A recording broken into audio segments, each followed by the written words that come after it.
Have you ever been called a thief for buying something nobody else could afford? I never thought buying my first home would cost me and my family, but here I am, 32 years old, sitting in what my sister calls her stolen dream while my father refuses to return my calls. Let me back up. My name is Emma Bennett, and for the past decade I have been a third-grade teacher in the same small town where I grew up.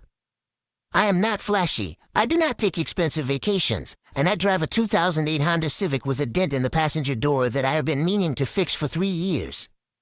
What I do have is discipline.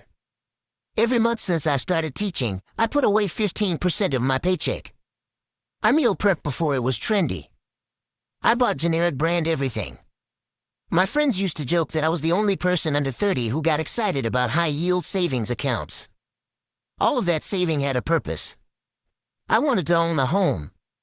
Not just any home, but a real one with a yard and a porch and enough space that I did not feel like I was living in a shoebox.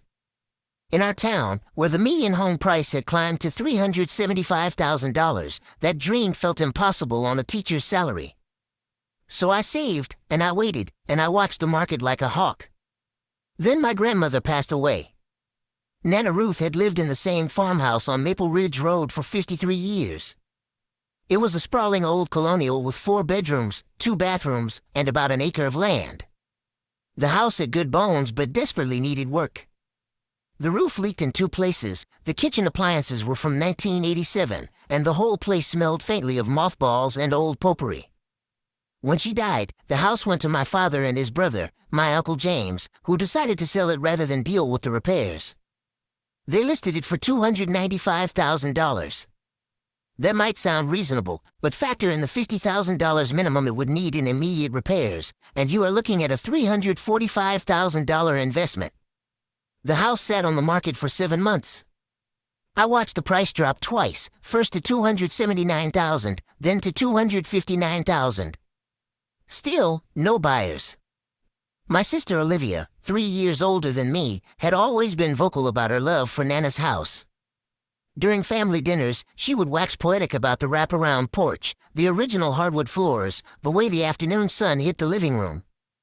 She talked about it the way some people talk about Paris or Tuscany, like it was this magical destination she would reach someday. But Olivia's life had been chaotic. She married her high school boyfriend Kyle at 23, had a baby at 24, and spent the next decade in a marriage that everyone could see was falling apart. She worked part-time at a dental office and spent money the way water flows downhill, quickly and without much thought. Designer handbags, elaborate birthday parties for her daughter Lainey, a new SUV she could barely afford. When she and Kyle finally divorced last year, she walked away with primary custody of Lainey, a mountain of credit card debt, and no savings to speak of. During those 7 months that Nana's house sat unsold, Olivia mentioned it constantly. "I wish I could buy it," she would sigh at Sunday dinners. "When I get back on my feet, that is the first thing I am doing." Can you imagine Lainey growing up there, just like we did during summer visits? The problem was that Olivia was not getting back on her feet. She moved into a cramped 2-bedroom apartment and started seeing a guy named Marcus who was, according to my mother's delicate phrasing, not particularly ambitious. She was barely making her rent payments. There was no mortgage approval in her future, not for years. Meanwhile, I had been doing math. With the price at $259,000 and my savings at $87,000, I could put down 20% and have enough left over to start the renovations. My credit score was excellent.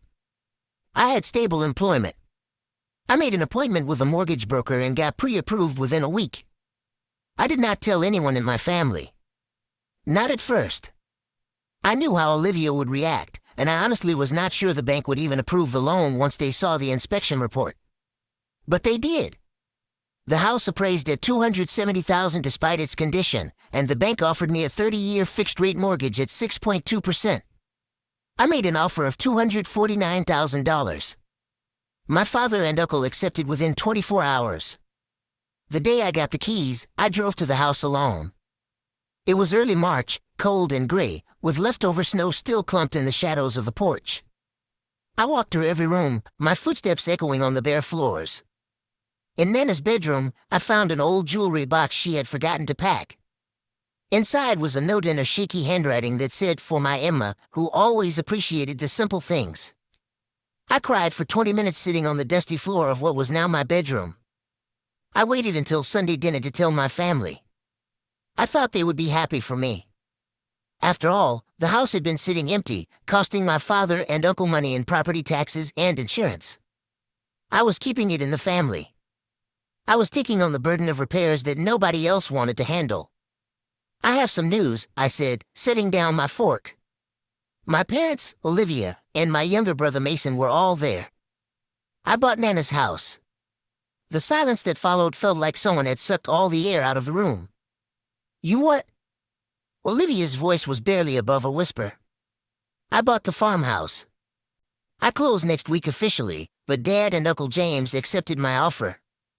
I am going to fix it up, Anne. How could you? Olivia stood up so fast her chair scraped against the floor. That was my house, Emma. You knew that was my dream. Liv, the house has been on the market for 7 months, I said carefully. You never made an offer. Because I could not afford it yet. You knew I was planning to buy it once I got my finances sorted out. Honey, my mother interjected gently. Emma had no way of knowing when that might be. The house was for sale. Anyone could have bought it. But she is not anyone, she is my sister. Olivia's face was red now. She knew how much the house meant to me. We talked about it all the time. I know you love the house, I said, trying to keep my voice steady. But talking about buying it and actually buying it are two different things. I saved for 10 years for this. So what? Because you are the responsible one, you get everything you want. Olivia grabbed her purse. This is unbelievable. Come on, Lainey, we are leaving. She stormed out, her 9-year-old daughter trailing behind looking confused. My father had not said a word through the entire exchange. He just sat there, fork suspended halfway to his mouth, looking between the door Olivia had exited through and me. Dad? I said. He set down his fork carefully. Emma, you have to understand how this looks. How it looks? I bought a house that was for sale. You bought your sister's dream house, he said. You knew she wanted it. Wanting something and being able to afford something are not the same thing. You could have waited, he said quietly. Given her some time. How much time? Another year? 5 years? Meanwhile, the house sits there falling apart? My mother reached across the table and squeezed my hand. Emma made a smart financial decision, David. We should be proud of her. But my father just shook his head and went back to his dinner. The rest of the meal was excruciating. Over the next few weeks, I learned what it meant to be on Olivia's bad side. She blocked me on social media. She told our extended family that I had betrayed her. My cousin Aria called me to ask if it was true that I had swooped in and stolen Liv's house. My Aunt Valentina left me a voicemail saying she was disappointed in me, that families should look out for each other. The crazy thing was that I had expected Olivia to be upset initially, but I thought she would get over it. We had been close growing up. Sure, she could be dramatic and yes, she had always been a bit self-centered, but this level of hostility felt disproportionate. I moved into the house in April and immediately started renovations. I hired a contractor named Elijah Walsh who gave me a fair quote of $43,000 for everything: new roof, updated kitchen, refinished floors, new bathroom fixtures, fresh paint throughout. I took out a small personal loan to cover it because my savings were depleted from the down payment and closing costs. Every weekend, I was at the house, ripping up old carpet, scraping wallpaper, painting walls.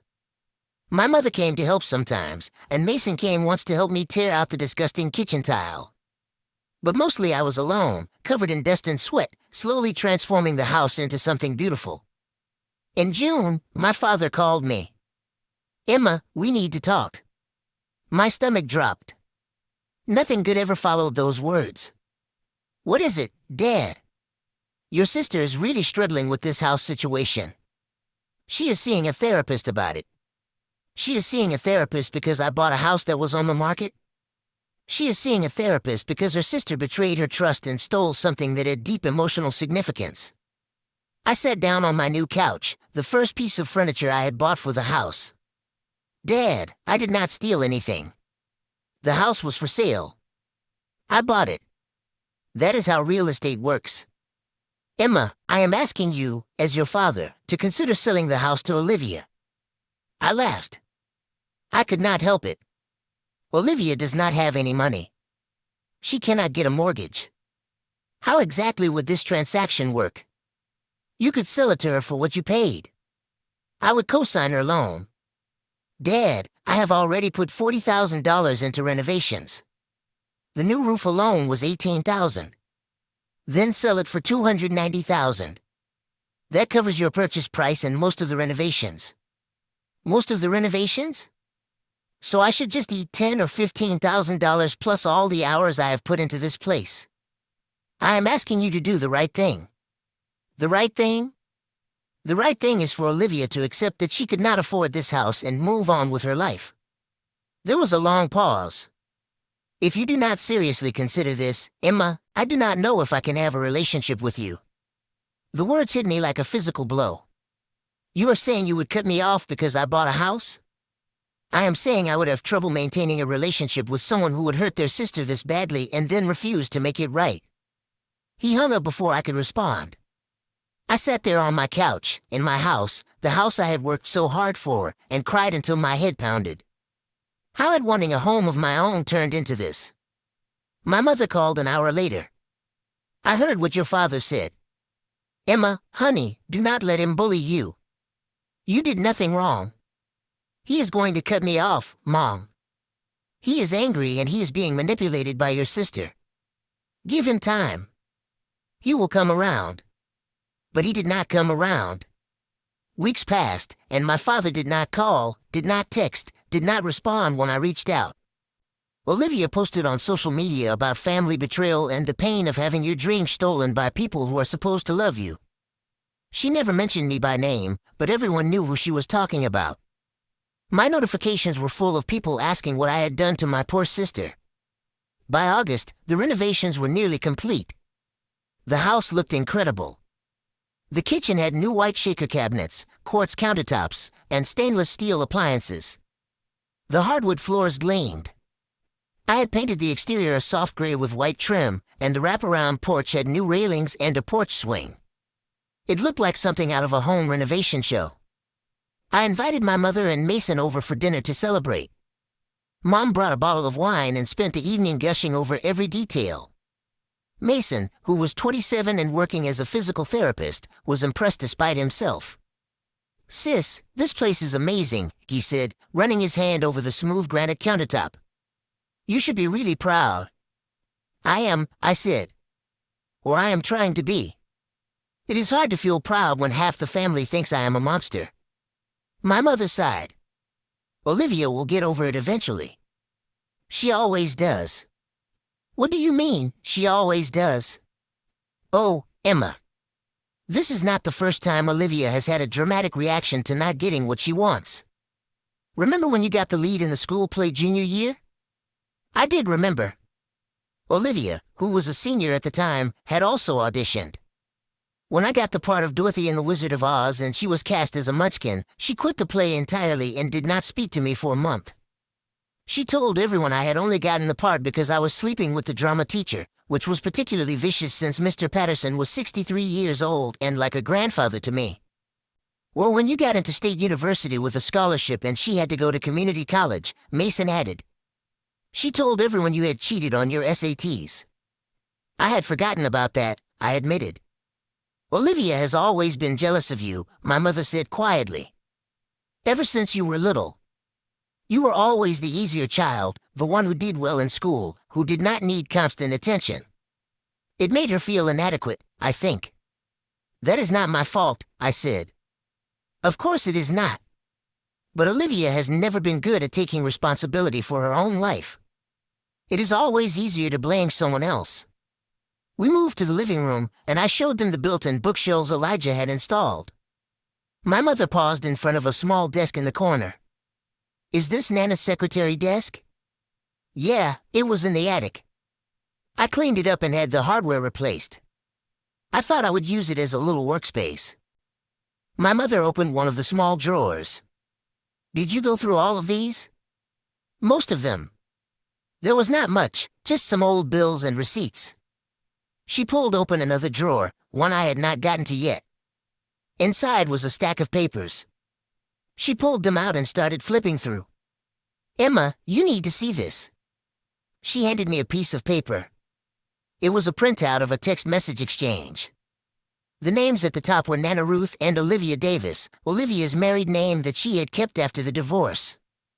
The date was from 3 years ago. I started reading. "Olivia, Nana, please do not be offended, but I really do not want the farmhouse when you are gone.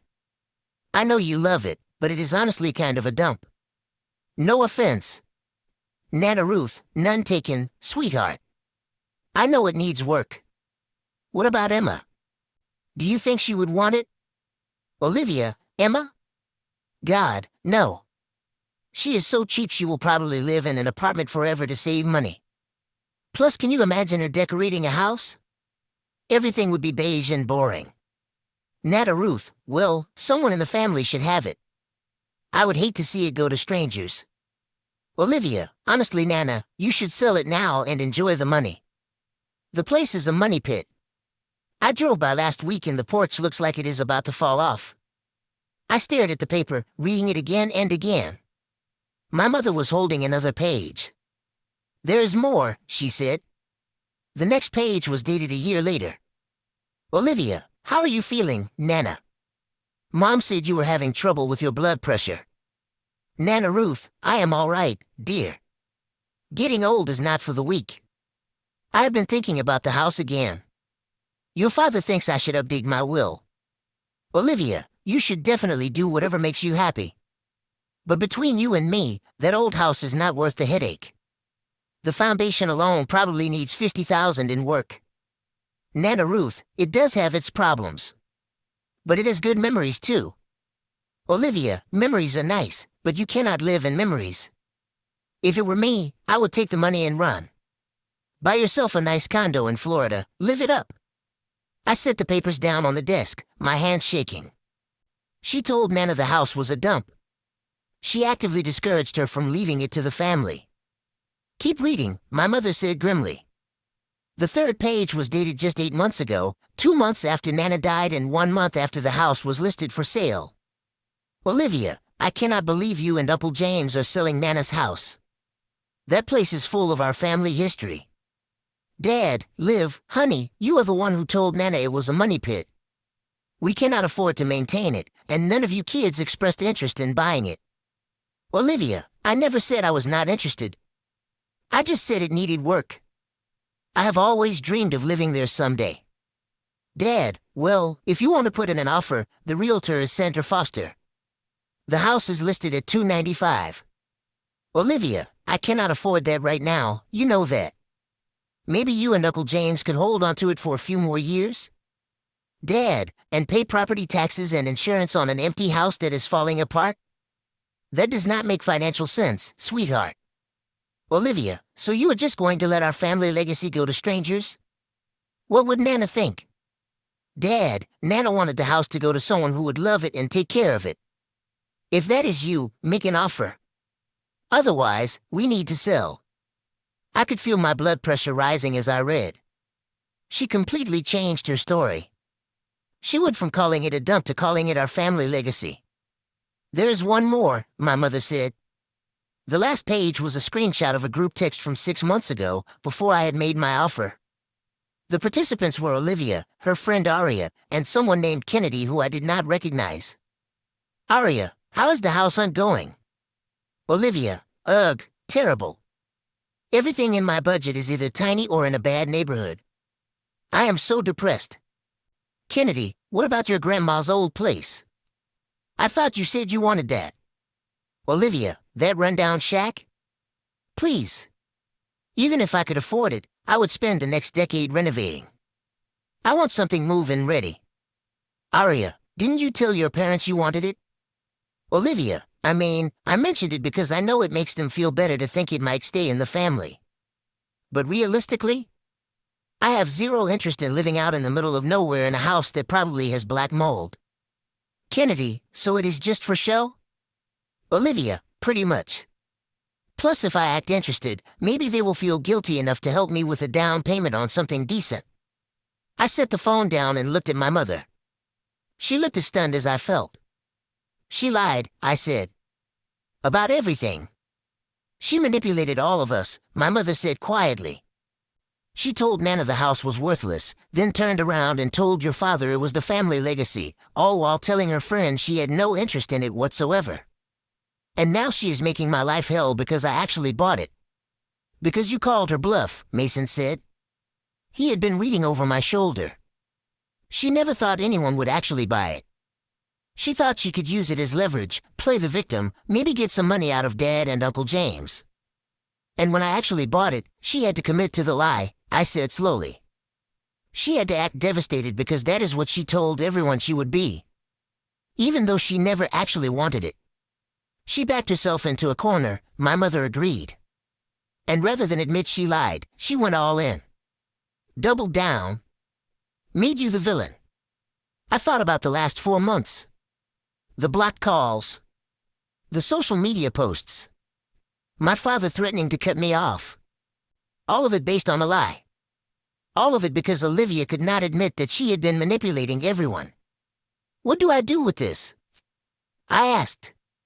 My mother carefully gathered the papers. That depends. Do you want your family back? Of course I do. Then you need to show them who Olivia really is. Not in a cruel way, but in a factual one.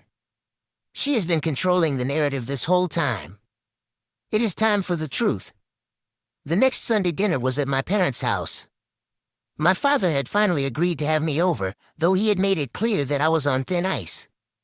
Olivia was there with Lainey, along with Mason and my mother. My Uncle James and his wife Isla had also been invited, along with Olivia's friend Aria and her husband Grayson. I had spent the week sick to my stomach, rehearsing what I was going to say. I brought the papers in a manila folder, my hands sweating every time I touched it. Dinner was tense. My father barely looked at me. Olivia made pointed comments about loyalty and family values. Aria kept giving me these sympathetic looks that made my skin crawl because they were based on lies. When dessert was served, I stood up. My heart was pounding so hard I could hear it in my ears. I need to say something, I announced. My father sighed. Emma, if this is about the house again. It is about the house. But more importantly, it is about the truth. I pulled out the folder and handed the first page to my father. This is a text conversation between Nana and Olivia from 3 years ago. I found it in Nana's desk when I was going through her things. My father started reading, his expression shifting from annoyance to confusion to something darker. What is this? Olivia demanded. It is you telling Nana that her house was a dump and that she should sell it and buy a condo in Florida, I said calmly. It is you actively discouraging her from keeping the house in the family. That is out of context. There is more. I handed out the other pages. Here is you telling your friends that the house was a rundown shack that you had zero interest in. Here is you admitting that you only pretended to want it to manipulate Dad and Uncle James into giving you money for a different house. The room was silent except for the rustle of papers being passed around. I watched my father's face as he read, watched the realization dawn. You told me Emma stole your dream, he said quietly. You said you had always wanted this house. I did want it. Those texts are old. I changed my mind. These texts are from 6 months ago, Uncle James said, holding up the group chat screenshot. 6 months ago, you told your friends you had zero interest in the house. 2 months later, Emma bought it, and suddenly you are devastated. People change their minds. You lied to me, my father said. His voice was not angry. It was worse than that. It was disappointed. You made me threaten to cut off my daughter, your sister, because of a lie. I did not lie, I just. You called Nana's house a money pit with black mold, I said. You told her to sell it. You told your friends it was a rundown shack. Then the moment someone else wanted it, suddenly it was your dream home and I was the villain for buying it. Which is it, Olivia? Is it a dump or is it your family legacy? Because it cannot be both. Olivia's face was red, and I could see tears starting to form. You do not understand. When Nana died, I started remembering all the good times we had there. The memories, The memories you told Nana were not worth the headache? My mother's voice was sharp. The memories you were willing to give up so she could buy a condo in Florida? Emma. Olivia turned to me, her voice breaking. Please. You are my sister. Can we just forget about this and move on? Forget about 4 months of you turning the entire family against me? 4 months of being called a betrayer and a thief? 4 months of Dad not speaking to me because you convinced him I had done something unforgivable? I was hurt.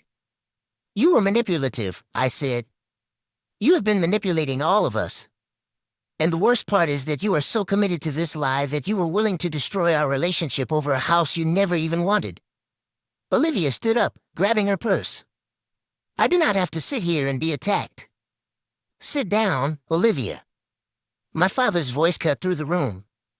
Now, she sat, looking stunned. I had never heard my father use that tone with her before. I owe Emma an apology, he said. A massive one. Emma, I am so sorry. I let your sister manipulate me into threatening you, into treating you like you had done something wrong when all you did was make a smart financial decision and keep a house in the family. Dad, Olivia started. I am not finished. Olivia, I am ashamed of you. Not because you did not want the house. That would have been fine. But you lied. You lied to Nana, you lied to me, you lied to Emma, and you almost cost me my relationship with my daughter because you were too proud to admit that you had backed yourself into a corner with your own dishonesty. I think we should go, Olivia said, standing again and pulling Lainey up with her. That is what you always do, my father said. You run when confronted with your own behavior. But this time, you are going to face some consequences. I am not co-signing any loans for you. I am not giving you any more money. And until you can give your sister a genuine apology, not a manipulative one but a real one, you are not welcome in my home. Olivia looked at my mother. Mom? I agree with your father, my mother said quietly. What you did was cruel, Olivia. Emma did nothing wrong, and you made her feel like a terrible person for months. Olivia left without another word, practically dragging Lainey behind her. Aria and Grayson made awkward excuses and followed her out. The rest of us sat in heavy silence for a moment. Then Uncle James spoke up. For what it is worth, Emma, the house looks incredible. I drove by last week. You have done an amazing job with it. Thank you, I managed, my voice thick with emotion. My father reached across the table and took my hand. I am so sorry, sweetheart. I do not know how to make this up to you. You just did, I said. That was 3 months ago. My father and I have slowly been rebuilding our relationship. It is not perfect yet, there is still hurt there, but we are working on it. He came over last week and helped me plant a garden in the backyard. We did not talk much, just worked side by side, and it felt like healing. Olivia has not apologized. She has not reached out at all, actually. According to Mason, who still talks to her occasionally, she is telling people that I forged those texts, which is ridiculous but also very on brand for her. A few family members believe her, or at least pretend to, but most people have seen through her pattern of behavior. Aunt Valentina actually called me to apologize for her voicemail. She said she had seen similar behavior from Olivia over the years and should have known better. The house is finished now. It is beautiful. Every room reflects hours of work and careful choices. The kitchen is my favorite room, bright and airy with plants on the windowsill. I hosted Thanksgiving there last month. My parents came, Mason came, Uncle James and Ed Isla came. We ate turkey and stuffing around Nana's old dining table, which I had refinished, and it felt like a real home. But the part one I'm most proud of is Nana's room. I kept her bedroom mostly intact, just cleaned it up and repaired what needed repairing. I put her jewelry box on the dresser, along with photos of her and my grandfather. On the wall, I hung a framed copy of the note she left me, the one that said, "For my Emma, who always appreciated the simple things." I did not do it to be spiteful or to prove a point to Olivia. I did it because Nana loved this house, and someone should honor that. She deserved to be remembered in the home she spent 53 years in, the home she raised her children in, the home where she hosted countless family gatherings. Sometimes, late at night, I sit in the porch swing with a cup of tea and think about how close I came to giving all this up. If my father had succeeded in pressuring me to sell to Olivia, I would not have this home. I would not have this peace. And Olivia, who never actually wanted the house, would either be struggling to maintain it or would have turned around and sold it for a profit, which honestly would not surprise me at this point. I learned something important through all of this. Other people's dreams, especially false ones, are not more important than your own real ones. Olivia dreamed up a version of events where she was the victim and I was the villain, and she almost convinced everyone it was true. But the truth is, I saved for 10 years to buy my first home. I bought a house that nobody else wanted. I poured time and money and love into restoring it. And I do not owe anyone an apology for that. My father said something to me a few weeks ago that stuck with me. We were sitting on that same porch swing, watching the sun set over the property, and he said, "You know what your problem is, Emma? You do not ask for enough credit for the things you do right. You just quietly do the right thing and expect people to notice." He is right. I spent so much time being the easy child, the responsible one, the one who did not cause problems, that I forgot to advocate for myself. I let Olivia control the narrative because making waves felt uncomfortable. But sometimes you have to make waves. Sometimes you have to stand up and say, "No, that is not what happened, this is what happened, and I am not going to let you rewrite history to make yourself look better." So here I am, 32 years old, living in my dream home that I bought with my own money through my own hard work. My sister thinks I stole her dream, but the truth is, she never wanted it in the first place. She just wanted to be the victim in a story she made up. And I refuse to be the villain in someone else's fiction. The house is mine. The peace is mine. The future I am building here is mine. And that is enough.